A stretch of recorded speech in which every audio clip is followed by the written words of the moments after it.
Dia dos Pais, um feliz Dia dos Pais para todos os que estão assistindo. E eu não poderia deixar de passar em branco essa data.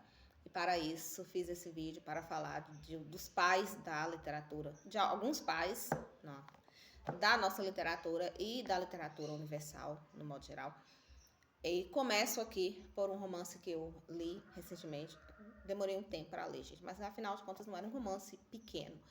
Enfim, um romance que eu acabei, que é o romance Os Irmãos Karamazov, do Fyodor Dostoiévski, a literatura russa. Fiquei apaixonada pelo romance e chorei no final. Afinal de contas, é literatura russa. Mas o romance, o pai aqui em questão é o Fyodor Pavlovich Karamazov, que é o pai do Ivan, do Dmitri e do Alyosha, do Alexei, que é meu personagem favorito do romance. Ele, lembrando que o vídeo não é para falar assim de pais, aqueles pais maravilhosos que são exemplos. É para falar de pais no geral. E o Fyodor Pavlovich Karamazov tem uma relação, na verdade tem uma relação diferente com cada um dos filhos. Quando não sei se vocês leram aí, quem não leu vai ler, vai perceber. Mas ele, o desenrolar do romance gira em torno dessa relação dele com os 3 filhos, aí entra relacionamentos amorosos, tem outros personagens aí, todo que. É uma novela, eu falo que é uma série, que cada capítulo, assim, você fica, meu Deus, o que vai acontecer? Enfim.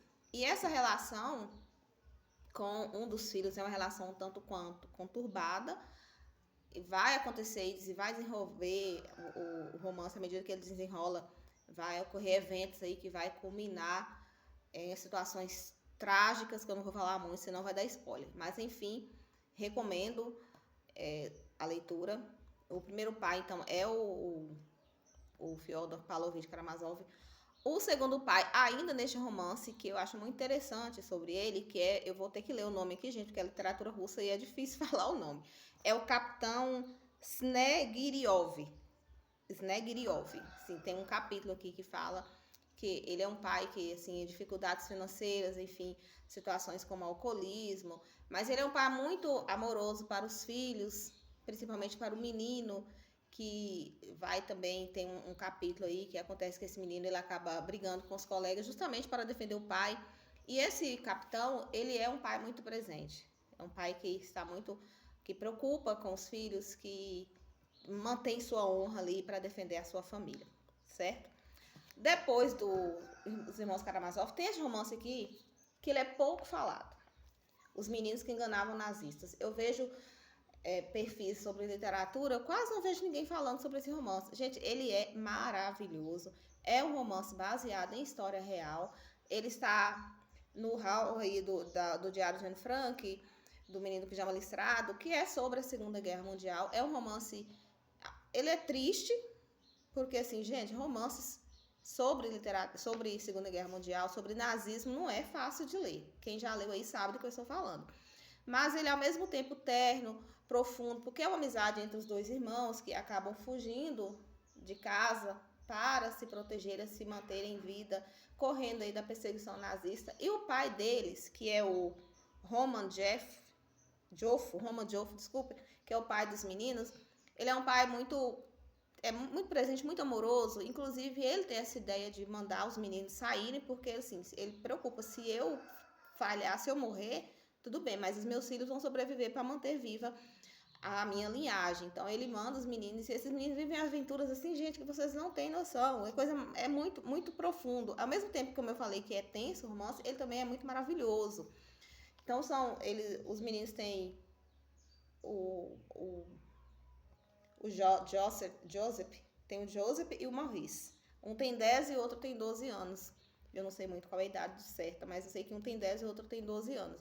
E eles vivem aventuras e sempre mantendo a união, a parceria, e para conseguirem sair aí com vida da perseguição nazista. Eu recomendo que vocês leiam. E esse pai, então, ele faz assim o impossível. E para ele é difícil ele ter que mandar os filhos para longe. São 2 crianças praticamente. Um é criança, né? E o outro tá ali na pré-adolescência. Para mandar esses meninos saírem, lutarem, sobreviverem é doído para ele, mas é fundamental para os meninos permanecerem vivos. O outro pai, que é esse romance aqui também, que é sobre a Segunda Guerra Mundial, a bailarina de Auschwitz, eu não sei muito falar alemão, mas eu acho que é assim que fala o nome, né? O campo de concentração lá, que foi muito terrível durante a Segunda Guerra Mundial.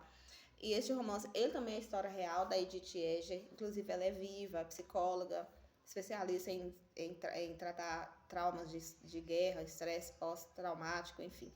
E esse livro, ela tem uma relação meio tensa com a mãe. E por ter essa relação tensa com a mãe, eu vou explicar o porquê, ela nasceu com um problema na visão, um certo tipo de estrabismo. E a mãe não achava ela bonita. E então ela se sentia muito inferior porque a irmã dela era bonita e ela se sentia feia perto da irmã, não atraía olhares, enfim. O pai dela, um alfaiate, sempre fez com que ela ficasse assim, em evidência, fazia roupas bonitas para ela e falava que enquanto ele estivesse vivo, ela sempre vestiria roupas de qualidade, para que ela não ficasse tão assim se sentindo inferior por esse problema. Então é um pai que sempre manteve a autoestima dela, sempre fez com que ela se sentisse importante, se sentisse no alto, sabe? E não é spoiler, porque nos primeiros capítulos do livro vai falar que eles foram levados para o campo, lá eles são separados, infelizmente os pais vão para as câmaras de gás, mas ela carrega no coração essa lembrança do pai e esse amor que ele tinha, esse desejo que ele tinha. Inclusive ela sempre gostou de vestir alta costura, roupas chiques, porque o pai sempre colocou para ela que isso era importante, manter-se bem arrumada, bem vestida, bem apresentável. Então é uma relação muito profunda. Então esses 3 romances que eu tenho aqui em mãos, mas tenho outros aqui que eu não tenho o livro, mas eu tenho o livro, só que não está aqui, que é o Jean Valjean. Eu não sei se assim pronuncia, eu não sei francês, mas ele é personagem de Os Miseráveis, de Victor Hugo. Ele não é bem um pai assim, biológico, mas ele adotou a Cosette, quem já leu o romance sabe, e ele, então, depois de todo o processo que ele passou na prisão, por causa do furto do pão, ele regenera, e é um romance que é uma relação muito, muito bonita entre eles dois.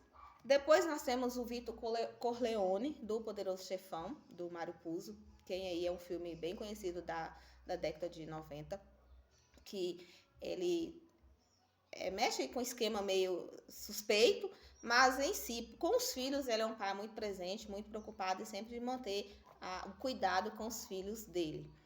Outro que nós temos que é o Nate, acho que é Nate que fala do Extraordinário, daquele menininho que tem um problema no rosto, que é um pai que também, que junto com a mãe, ele sempre fez com que o filho se fosse aceito, estivesse presente lá na sociedade, não se sentisse intimidado pela deficiência que ele tinha.